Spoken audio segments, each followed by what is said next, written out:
વલસાડ જિલ્લાના કપરાડાના બારપુડા ગામે આવેલો સવતકડા ધોધ ચોમાસાની ઋતુમાં સોળે કળાએ ખીલ્યો છે। આ તસવીરો જુઓ। અંદાજે 100 ફૂટની ઊંચાઈએથી ધસમસતું પાણી મનમોહક દ્રશ્ય સર્જી રહ્યું છે। ધોધની આસપાસની લીલીછમ વનરાજી અને હરિયાળા ડુંગરો સમગ્ર વિસ્તારના કુદરતી સૌંદર્યમાં વધારો કરી રહ્યા છે। ચોમાસાની મોસમમાં સવતકડા ધોધ નિહાળવા માટે સ્થાનિકો ઉપરાંત આસપાસના વિસ્તારોમાંથી પણ મોટી સંખ્યામાં પ્રકૃતિ પ્રેમીઓ અને પર્યટકો ઉમટી રહ્યા છે। વરસાદી માહોલમાં ધોધનું મનોહર સૌંદર્ય પ્રવાસીઓને મંત્રમુગ્ધ કરી રહ્યું છે અને બારપુડા ગામ પ્રકૃતિ પ્રેમીઓ માટે લોકપ્રિય સ્થળ બની રહ્યું છે। તો વલસાડનું આ બારપુડા તસવીરોમાં તમે જોઈ શકો છો। વધુ માહિતી મેળવીએ વલસાડથી સંવાદદાતા ભરતસિંહ વાઢેર જોડાયા છે। ભરત, આ બારપુડા ગામ જેમ નારગોલ એક સમયનું આ જ પ્રકારે પ્રકૃતિનું સૌંદર્યનું એક ગામ હતું, એવી જ રીતે આ બારપુડા ગામ પણ હવે વલસાડનું નિખરી આવ્યું છે। जी बिल्कुल पंकज है। आवा वलसाड जिला में अनेक विस्तारों है और अनेक स्पॉट है जे अत्यार सुधी हिडन है, लोग हजू सुधी एनाथी अजाण है। परंतु जोई शको छो कपराडाना बारपुडानो आ धोध है अत्यारे सोळे कड़ाए खील्यो छे ने उच्च ऊपर पहाड़ों परथी नीचे जे धोध वहेतो छे एने जोवा माटे दूरथी पर्यटको मोटी संख्या में उमटे छे।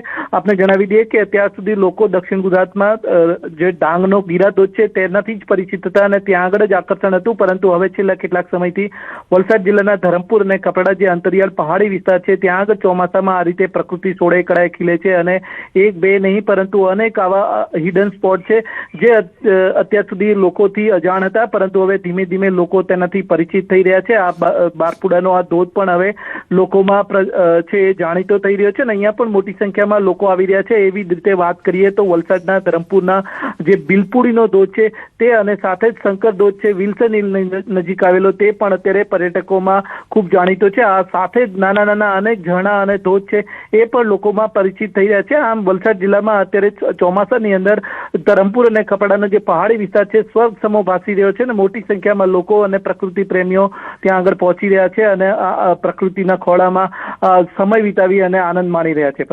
જી ભરત, આભાર માહિતી આપવા માટે।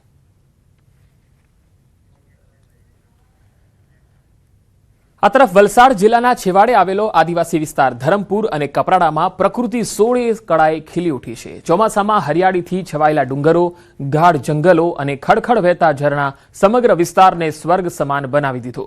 ધરમપુર નજીક બિલપુડીમાં આવેલો સોનારૂપા ધોધ સૌથી વધુ આકર્ષણનું કેન્દ્ર બન્યો છે।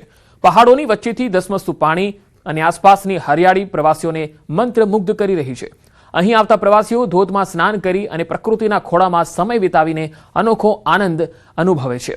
ધરમપુરના અંતરિયાળ વિસ્તારમાં આવેલ આ ધોધ અહીં પહોંચવાનો રસ્તો છે એ થોડો પથરાળ છે અને રસ્તો પણ કાચો હોવાથી પ્રવાસીઓ આ સોનારૂપા ધોધના વિકાસની પણ માંગ કરી રહ્યા છે।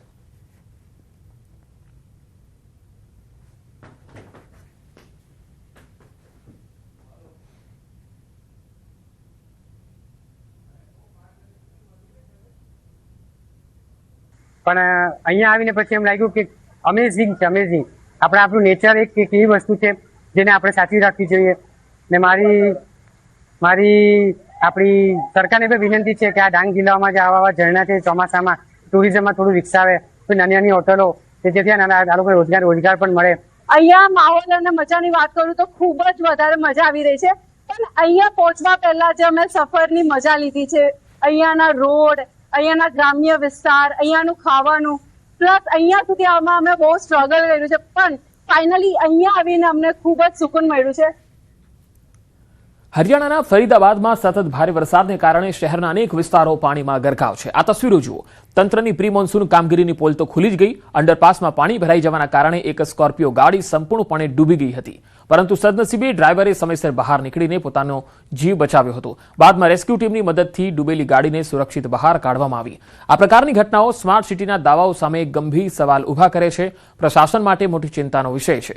હાલમાં તંત્ર સામે પાણીની યોગ્ય નિકાસ કરવાની અને નાગરિકોની સલામતી સુનિશ્ચિત કરવાની સૌથી મોટી પ્રાથમિકતા અને પડકાર છે।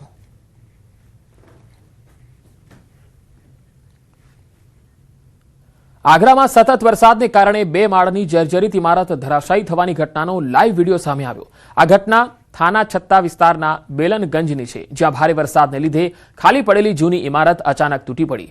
સદનસીબે ઇમારત પડતા પહેલા જ સ્થાનિક લોકોએ રસ્તા પરનો ટ્રાફિક રોકી દીધો અને રાહદારોને સાવચેત કર્યા। લોકોની સમય સૂચકતા અને સતર્કતાને કારણે સમયસર ટ્રાફિક અટકી ગયો, જેનાથી મોટો અકસ્માત ટળી ગયો.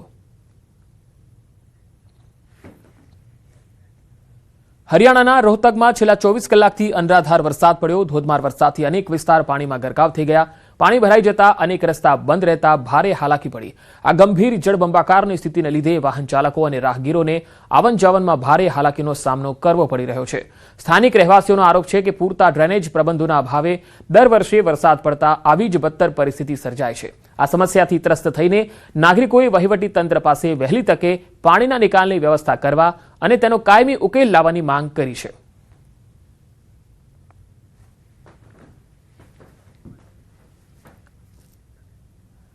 સમાચારોનો પ્રવાહ લગાતાર જારી રહેશે. હાલ રોકાઈશું એક વિરામ માટે.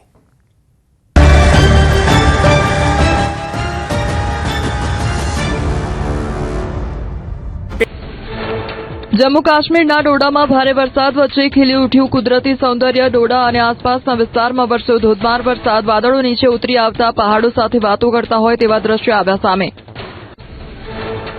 જમ્મુ કાશ્મીરના રામબનમાં જામ્યો વરસાદી માહોલ. ચંદરકોટમાં ભારે વરસાદ બાદ છવાયું ધુમ્મસનું સામ્રાજ્ય. વાદળો વચ્ચે ઢંકાઈ ગયા પહાડો. રામબન અને આસપાસના વિસ્તારોમાં વરસાદથી વાતાવરણમાં પ્રસરી ઠંડક. જમ્મુ કાશ્મીરના રાજૌરીમાં રસ્તાના અભાવે વિદ્યાર્થીઓના જીવ જોખમમાં. નદી નાળાઓને પાર કરીને શાળાએ જવા મજબૂરી. સ્થાનિકોએ પ્રભાવિત વિસ્તારોમાં વહેલી તકે પુલ બનાવી આપવા કરી માંગ. દિલ્હીમાં મેઘમહેર યથાવત. ભારે વરસાદથી ધીમી પડી રાજધાનીની રફતાર. છતરપુર સહિતના વિસ્તારોમાં વહેલી સવારથી વરસાદ પડતા રસ્તા પર ભરાયા પાણી. વાહન વ્યવહારને અસર. શહેરમાં જનજીવન પ્રભાવિત.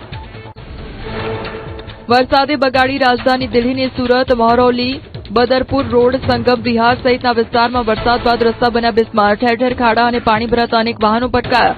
રાહદારીઓ વાહન ચાલકોને ભારે હાલાકી. દિલ્હીમાં સફદરજંગ હોસ્પિટલ બહાર જળબંબાકાર. ભારે વરસાદ બાદ પાણી ભરાતા દર્દીઓ, તેમના સંબંધીઓ અને નર્સિંગ સ્ટાફને ભારે હાલાકી. હોસ્પિટલ બહાર અવરજવર પણ પ્રભાવિત. રાજ્યમાં આગામી 7 દિવસ વરસાદની હવામાન વિભાગની આગાહી. અત્યાર સુધીમાં સામાન્ય કરતા 9%થી વધુ વરસાદ. ગુજરાત રીજનમાં સામાન્ય કરતા 28% વધુ વરસાદ. સૌરાષ્ટ્ર કચ્છમાં સામાન્ય કરતા 16% ઓછો વરસાદ. મોરબીના ડોલતા કુવાનું રહસ્ય વધુ ઘેરાયું. કુવાના પાણીમાં સતત ધ્રુજારી. રહસ્યમય કુવાએ લોકોમાં જગાવી ભારે ઉત્સુકતા. ભૂસ્તર શાસ્ત્રીઓ અને સંબંધિત વિભાગના અધિકારીઓ જોડાયા તપાસમાં. જૂનાગઢના ભવનાથ વિસ્તારમાં સોનાપુરી ચોકમાં સિંહ ત્રિપુટીના આંટાફેરા. શિકારની શોધમાં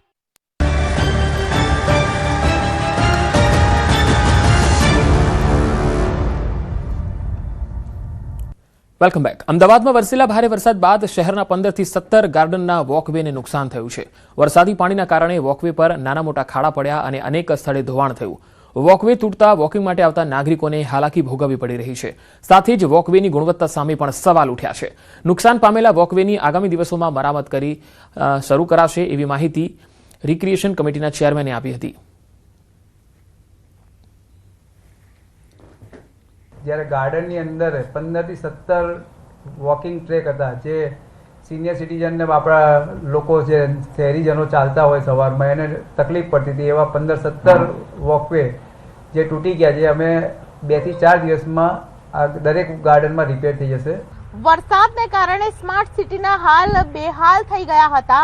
અમદાવાદ શહેરના બગીચાઓ પણ તેમાંથી બાકાત નહોતા. અમદાવાદ શહેરના બગીચામાં 15 થી 17 જેટલા વોકવે તૂટી ગયેલી હાલતમાં જોવા મળ્યા, જેનું સમારકામ હવે ધીમે ધીમે શરૂઆત તેની થઈ ચૂકી છે. આપ જોઈ રહ્યા છો, થોડા દિવસ પહેલા જે પ્રકારે ભારે વરસાદ પડ્યો હતો તેને કારણે બગીચાઓમાં વોકવે ઉપર સૌથી વધારે અસર જોવા મળી હતી. નાના મોટા ખાડા જોવા મળી રહ્યા હતા, પરંતુ અમુક વોકવે એવા પણ હતા કે જ્યાં ખાસ કરીને વોકવે આખો વરસાદમાં ધોવાઈ ગયો અને તેને કારણે ખાસ કરીને સવારે જે લોકો વોક કરવા આવતા હોય તે લોકોમાં ડર વ્યાપ્યો હતો. હાલ મરામતને કારણે આ જે ગાર્ડન છે, જે મેમનગર વિસ્તારમાં આવેલું છે, જેના આપ દ્રશ્યો જોઈ રહ્યા છો, તેને બંધ કરી દેવામાં આવ્યું છે અને જ્યાં સુધી તેનું કામ પૂર્ણ નહીં થાય ત્યાં સુધી તે બંધ રહેશે. હાલ કામગીરી ચાલી રહી છે. આવા શહેરની અંદર 15 થી 17 જેટલા ગાર્ડન છે જેના વોકવે તૂટી ગયા છે અને તેના કામકાજ માટે, તેના સમારકામ માટેનું કામ ચાલી રહ્યું છે. એવું કહેવામાં આવી રહ્યું છે કે નાના મોટા કામ લગભગ 5 થી 7 દિવસની અંદર પતી જશે, પરંતુ વધારે